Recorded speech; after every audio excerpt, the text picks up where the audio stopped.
in. Thank you. Thank you for being here.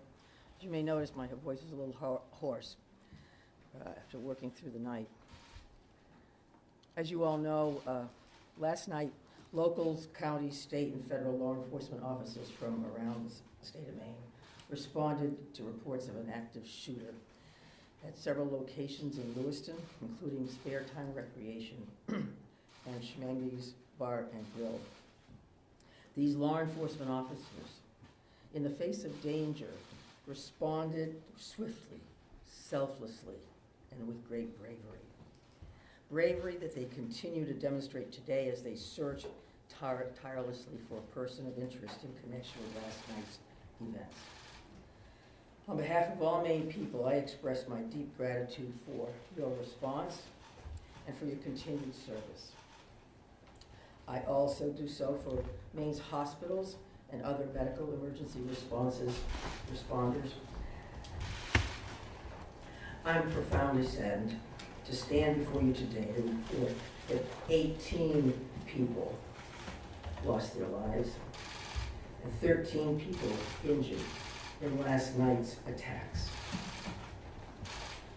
In memory of those we lost and in honor of those who were injured, President Biden and I have ordered all U.S. flags and state of Maine flags to be lowered to half-staff immediately for the next 5 days. Maine State Police have issued a shelter-in-place order for Lewiston, Lisbon, and Bowdoin as the manhunt for that person of interest, Robert Card of Bowdoin, continues.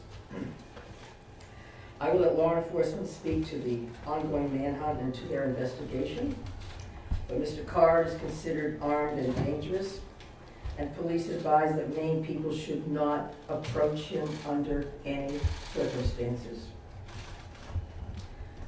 I continue to strongly urge Maine people to follow the direction of state and local law enforcement amid this ever-changing situation. Please, if you see anything suspicious, please call 911. There are still many things we don't yet know about these attacks, but the full weight of my administration is behind law enforcement's efforts to capture the person of interest, Robert Card, to hold whoever is responsible for this atrocity accountable under the full force of state and federal law, and to seek full justice for the victims and their families.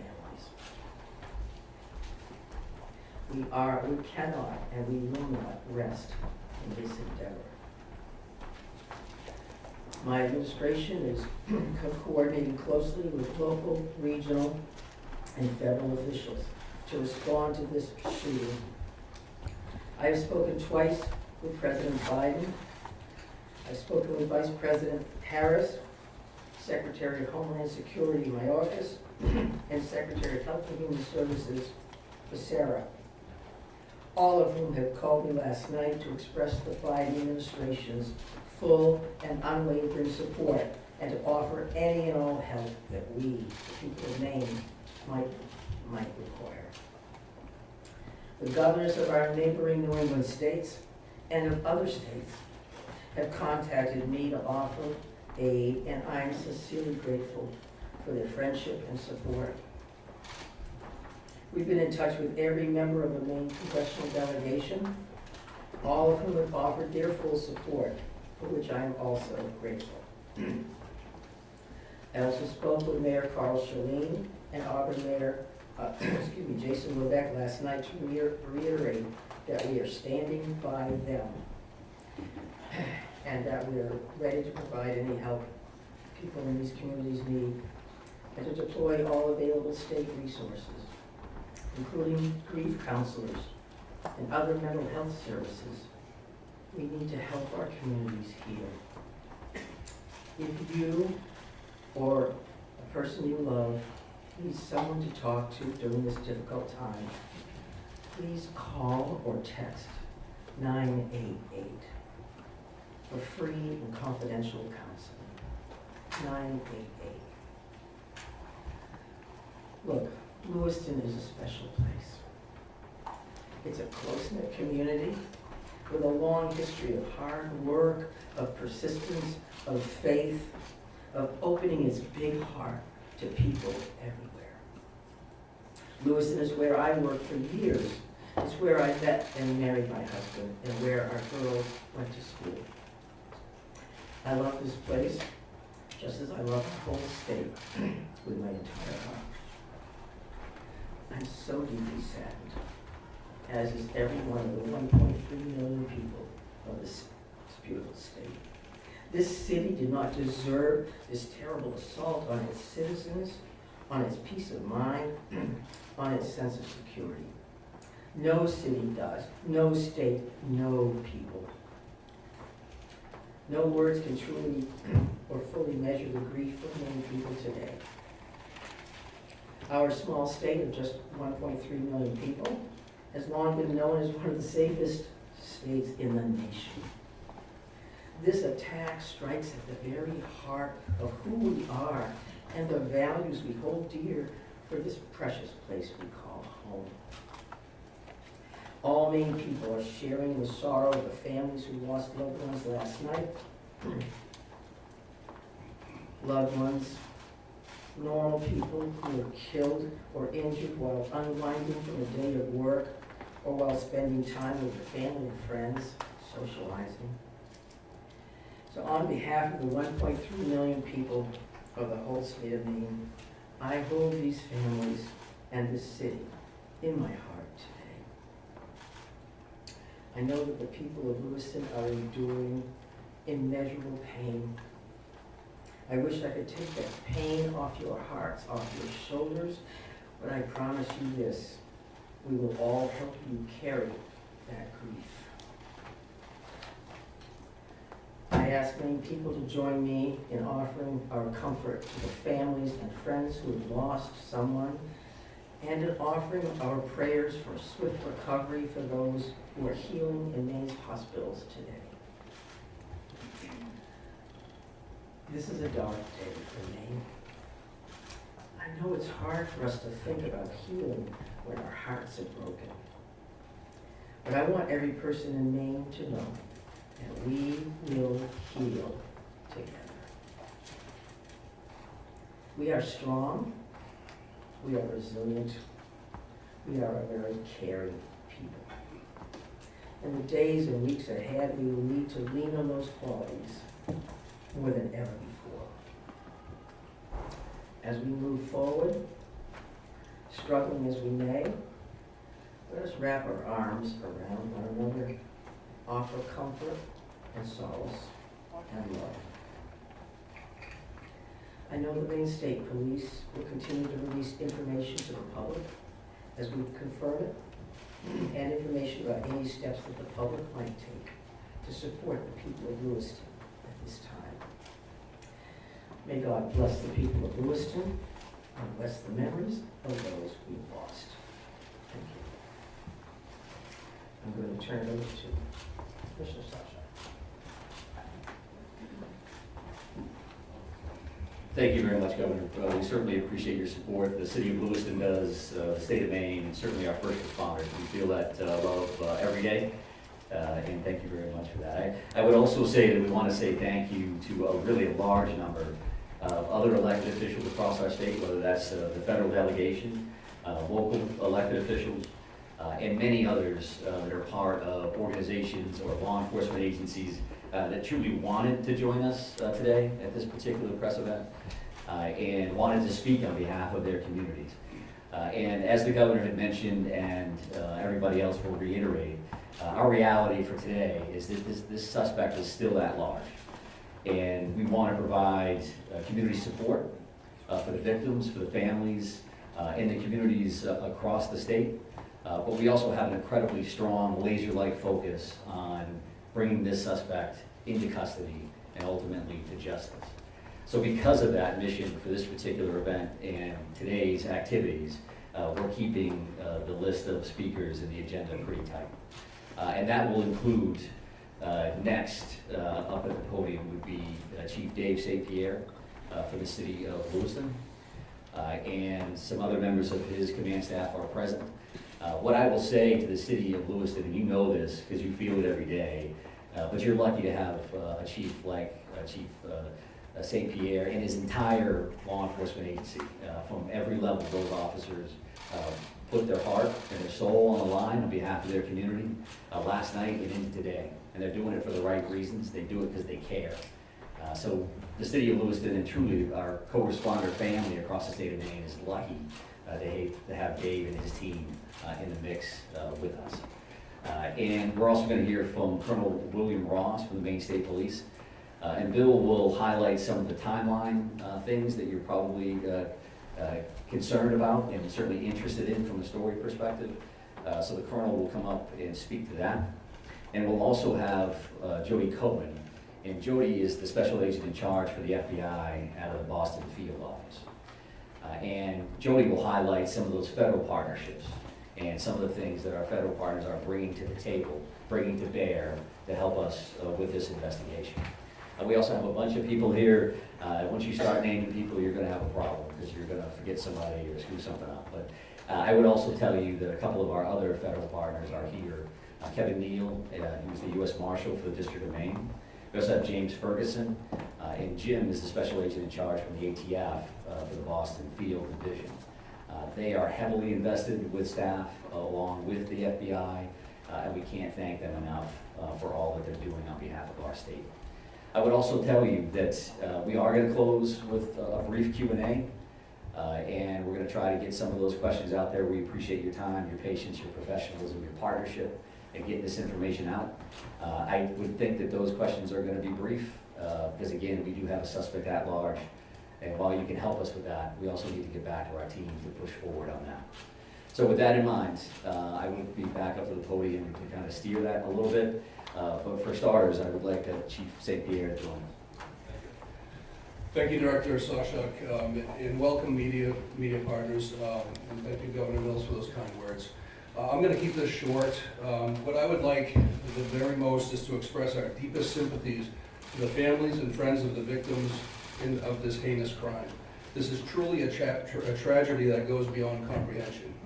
I'm confident in our community, that our community has and will continue to come together throughout this endeavor to bring this to a successful conclusion.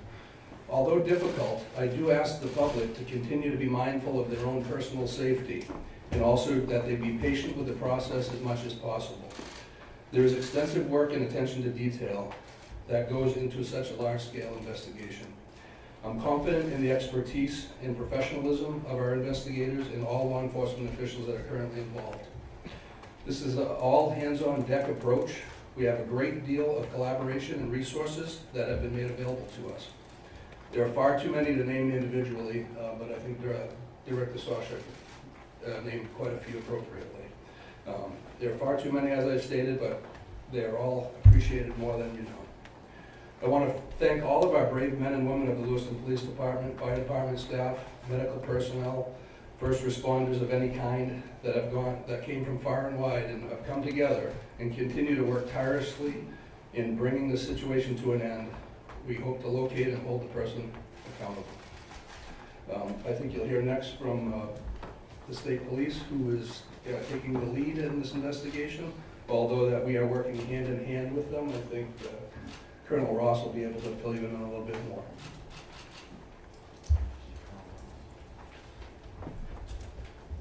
Thank you, Chief. First and foremost, this is an ongoing homicide investigation in search for the person that is responsible for it. We're in the early stages of this investigation, and I just want to let you know we will have updates. We'll be putting some type of a schedule out later on. But again, early stages of a homicide investigation, we want to be careful that we're doing things correctly. We don't want to get ahead of ourselves. I'm going to give you a bit of a timeline here to kind of fill in some of the blanks and give you some of the facts as we know them right now. A lot of this information will then be transferred to the Attorney General's office, as they will be the lead prosecutor, again, in any homicide investigation. Last night, October 25th at approximately 6:56 p.m., the Auburn Communications Center received a 911 call of a male shooting in just-in-time, or the spare time, recreation center in the town of Lewiston, located at 24 Mollison Way in Lewiston.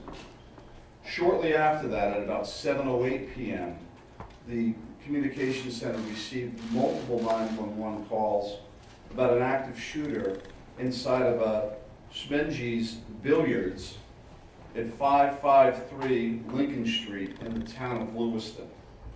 A large law enforcement response from multiple surrounding agencies assisted the Lewiston Police Department in trying to identify who this individual was and what was happening. As you can imagine, this was a very fast-paced, fast-moving, very fluid scene, very dangerous scene that these guys and girls were going into. 18 people are now deceased at this time. The victims at the just-in-time establishment, 7 people are deceased there, 1 female and 6 males, all from an apparent gunshot wound. Victims at the Schmegley's Billiards, 8 are deceased.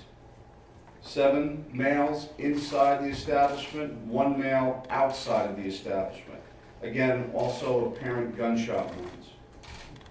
Multiple people were transferred to area hospitals, Central Maine Medical Center, St. Mary's, and Maine Medical Center.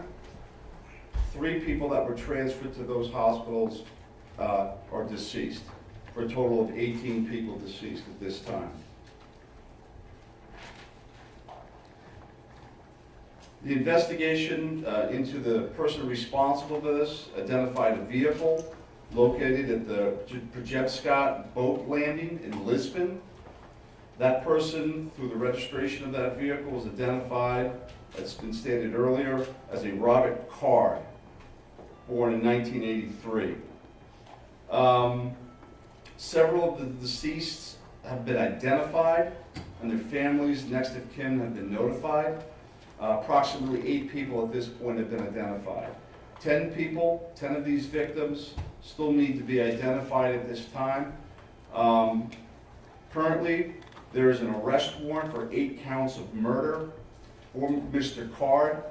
And the reason it's 8 counts because 10 people have not yet been identified. As those people are identified, the counts will probably go to the total of 18. He should be considered armed and dangerous. Based on our investigation, we believe this is someone that should not be approached. This is someone that should be, if you come into any contact with this individual or someone that you think looks like this individual, you were to call 911, and I'll provide some tip line numbers at the conclusion of my briefing.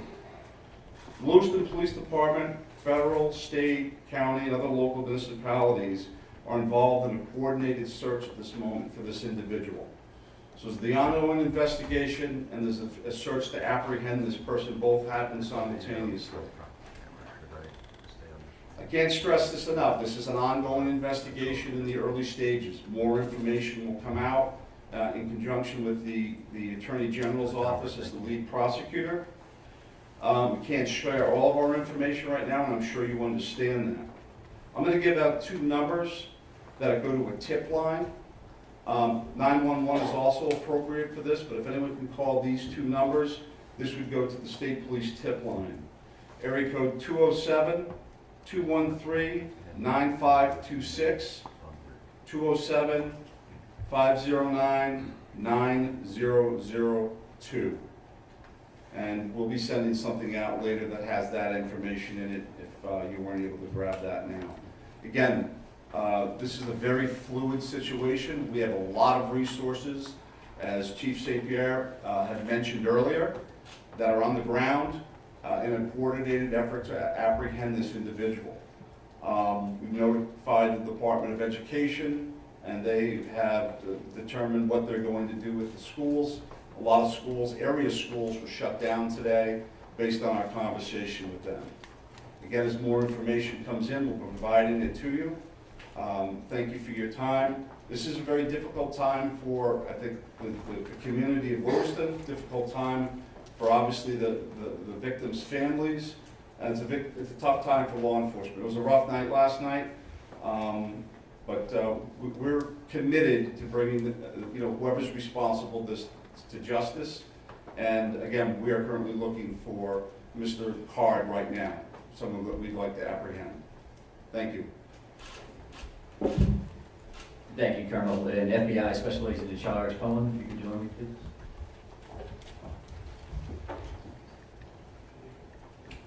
Thank you. My name is Jody Cohen. I'm the Special Agent in charge of FBI Boston Division, which covers the state of Maine.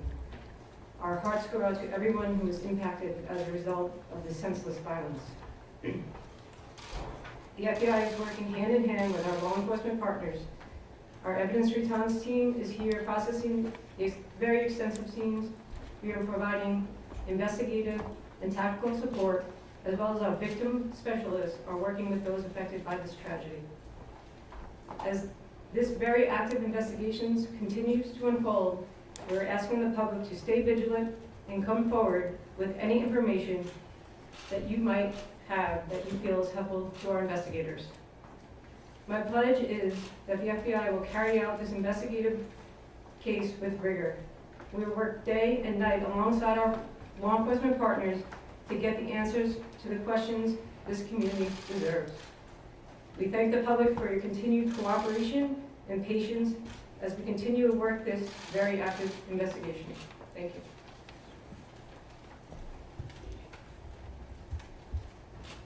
Appreciate that. And I would say that the reality here from a resource standpoint is that when we've asked for anything, the answer has been yes, period. Tactical teams, evidence response teams, full-blown investigative units, detective units that have come from multiple states, whether it's the commissioners from Vermont and New Hampshire reaching out to me directly, Massachusetts saying, what do you need, Mike? What can we do for the state of Maine? So we are now prepared to try to take a few questions. And keep in mind, again, that we may not be able to answer as in-depth as you would like, and we don't plan on taking a great deal of questions. I think follow-up press events will allow for that. Sir? So no one has really talked about the weapon that was used here, AR style, so hope someone can talk about that. But the other thing here is there are reports that this individual had mental health issues, that he made threats to shoot up the National Guard. So clearly there were some signs there that he was on someone's radar. The question becomes, why was he in possession of this weapon? And certainly, why wasn't he stopped sooner? Yeah, I think those are all valid questions, and certainly questions that we are looking into now, but not questions that we can answer today. Considering that this occurred last night, there's still an active search for the suspect in question. So I appreciate those questions, but not something we're going to be able to answer right now. But is it something that you're investigating and looking? It is certainly one of those things that we want to follow up on, all aspects of that. Why does the Go ahead, right here. Yes. Can you give us a sense of the ages of who has died, how many are under 18 and how many are over 18? I'm not sure we have that information with us today. We wanted to break it down by gender because that's something we had readily available. We did not break this down into age ranges at all. Sir, what can you tell us, what can you tell us about the background of the suspect in this case, or I should say the person of interest, because I noticed the language is very clear. You're saying person of interest, not suspect. So why use that terminology, and what can you tell us about his background? Yeah, I think we used person of interest last night for half of the room that was here for that press event. As the Colonel had mentioned, there is now arrest warrants for murder for this particular individual, Mr. Card. So he is viewed as a suspect, and there is a full court press by all of our partners to bring him into custody. What was the second piece of that question? What can you tell us about his background? Someone had asked a second ago about the idea that he had voiced concerns about his own mental health, right? Had been committed, according to language in a police bulletin, to a mental health facility for weeks. How could someone that fits that profile still be in possession of semi-automatic weapons? Well, I do think that the statutes around firearms and the possession of those are pretty complex. I know that we will be reviewing that information as we move forward, but that's not an answer that we're prepared to give today. But that leads to motive. You're talking about behavioral health issues and how that impacts this situation. I would expect you'll hear back from us on that in the future. Right here, sir. Yeah, I've got a question about, we've seen helicopters as far north as Long, but can you tell us anything about what's leading you that far north of the seaboard? Yeah, sure. So we have law enforcement assets that are deployed over a number of communities doing follow-ups on a number of different things. So as you can imagine, there's a great deal of search warrants that we're following up on. We do have partners, that helicopters from the New Hampshire State Police. That copter was here last night to assist us as well. So whether we have tactical elements out or we're searching an area, some of those air assets would be very, very valuable for us. So that's what they're doing. That's leading you there?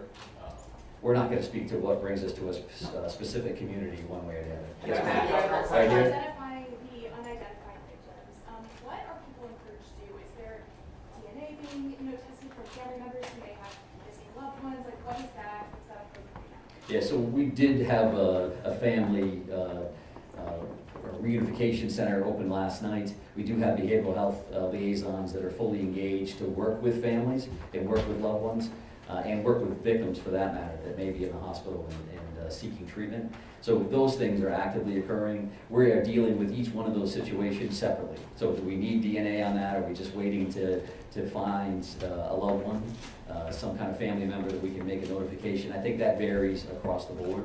I'm going to take two more questions. Right here. Yes, so is there some sort of triggering event? Is that something that you're investigating? I think we're always concerned around motive. That you say triggering event, that's a motive for us.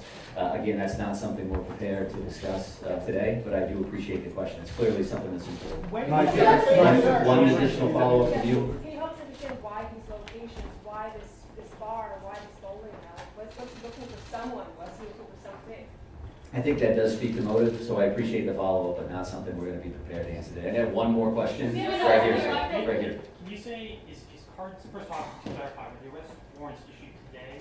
And can you say if card is still in the safe or even still not? Well, we're actively searching for him. If I knew the answers to those questions, then this would be a different press conference, I would assume. So we don't know his location, and I'll leave it at that. And we are working with the Attorney General's office reference to those. So with that in mind, we're done taking questions for now. So we are going to actually take off at this point. Thank you very much for being here. I appreciate it. Have there been any credible sightings? I mean, we've not really gotten many answers. So